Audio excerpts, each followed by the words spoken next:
November 5th is Guy Fawkes Day, and to commemorate the event, members of the online activist group Anonymous celebrated with a million mask march at cities across the U.S., including right here in Seattle. Marchers we spoke to at today's event say they were out taking a stand against injustice from corporations.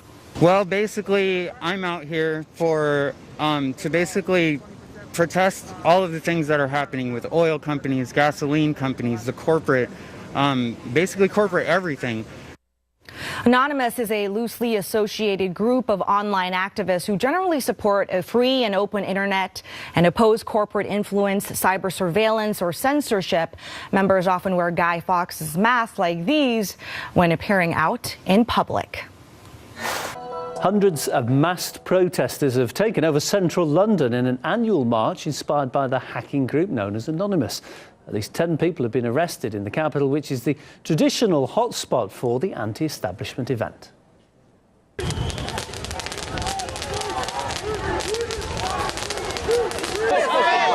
Why are you stealing people's property? You're supposed to be a police officer.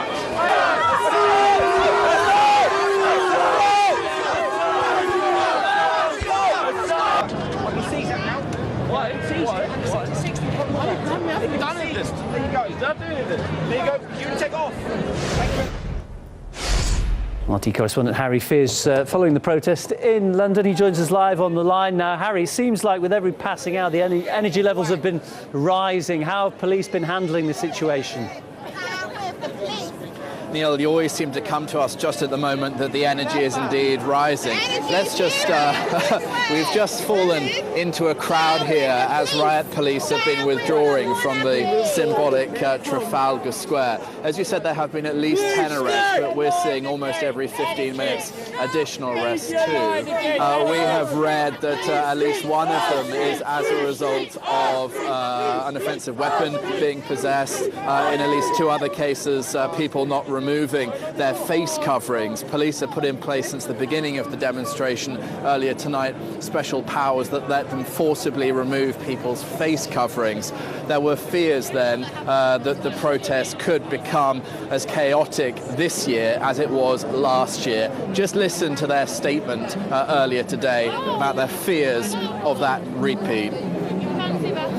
Last year we saw participants causing criminal damage to public property, smashing the windows of businesses and attacking police officers, all while harassing and intimidating families. My message is simple. If you commit criminal acts that is not peaceful protests, then you are liable to be arrested. Can you ask them what the definition is, protesting or a tourist at 9 o'clock?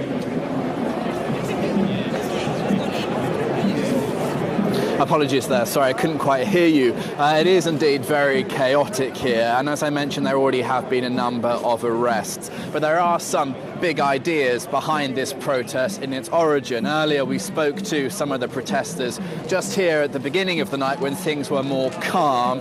But as well as talking about their anti-austerity, anti-capitalist, anti-government political and philosophical ideas, they were also expressing, well, concerns about the policing strategy tonight. Take a listen. Against like what the police put in place to stop people from assembling. I just think even in the society that we live in, there's no need for that. We're just walking in the streets. They're the only ones that are here that look like they're coming for violence. Look at the way that they're dressed. They look militarised. I have nothing against the police. I think they need to be here to hopefully keep the peace. I'm fully against the violence that we've had in previous years. Well, there has been some sort of pushing and shoving tonight between a handful of protesters and the police that have led to some arrests, but also the firing off of fireworks in crowds has obviously posed a public danger and apparently also led to a number of arrests. This is all meant to be over. Well, it was meant to be over, in fact, 5 minutes ago. The protest certainly isn't over yet, Neil. We'll be here to keep you apprised of how things develop. Yeah, many thanks, Harry. And as we saw there, some of the protesters giving you some trouble as well. So well done in difficult circumstances. We'll be back to you again next hour. Now, the protesters have also been gathering in Germany, Australia and the United States, with activists on the ground reporting several people were arrested in Washington, D.C. Let me just remind you what the Anonymous Group is about. It's which organised these demonstrations. It's a network of hacker activists. It reportedly operates without leaders or central committees. It stands up to state corruption, as well as growing surveillance by governments and online censorship. The group has attacked government websites, as well as multinationals, including Visa, MasterCard and PayPal. Anonymous activists are also known to back the WikiLeaks project and the pro-democracy Occupy movement. We spoke to Anonymous activist Alex Poucher. The Million Mask March is very relevant. Dissent is the highest form of patriotism we have. Anonymous isn't truly about anonymity. The mask was never meant for someone to remain anonymous. If transparency causes fear, that's a good indication that the government is not acting in accordance of the will of the people. Collective Anonymous are just a collective of people. We do not work for any government organizations. The more the government lies and hides what they're doing, the more and more we need whistleblowers like Edward Snowden, Julian Assange. What Snowden revealed was that United States citizens were being mass surveilled. They do not have the right to invade our privacy without a warrant, and yet they're doing this all across America to every American citizen, no matter who you are. We should be looking at these whistleblowers as heroes and not making them live in hiding.